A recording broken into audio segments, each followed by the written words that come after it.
Hi, I'm Ankit Bajpayee and today I'm going to talk about an important economic problem that affects all of us, inflation.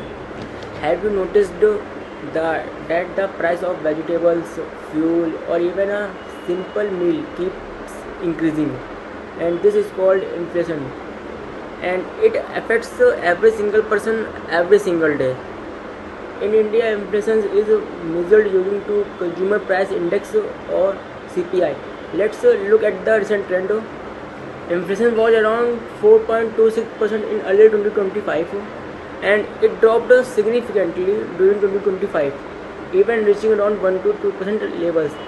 But in January 2026, it rose again to about 2.75%, and by February 2026, it increased further to around 3.2%. So, expect inflation to average around 4 to 4.5% in the coming years. So prices are rising again slowly and slowly, and inflation matters because it reduces your value of your money, the value of your money, and also it makes daily life more expensive. Imagine this: your income stays the same, but your expense keep increasing.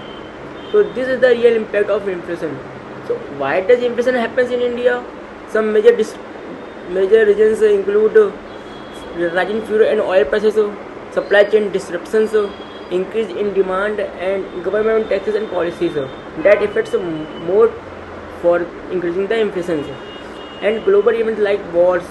Since India imports a large amount of oil, global prices increases that price increases that directly affects us. And for controlling inflation, the Reserve Bank of India plays a key role. It increases the interest rates so people spend less and prices begin to stabilize. And other solutions include improving supply chains, increasing domestic protections, reducing dependence on imports, and better government policies. These measures roughly take around 1 to 3 years to show strong results. But controlling inflation is not easy because global crises are unpredictable and oil prices are uncontrollable. So inflation is not just about price; it's about how people live, survive, and spend. If managed well, it supports economic growth. But if ignored, it can hurt millions. Thank you.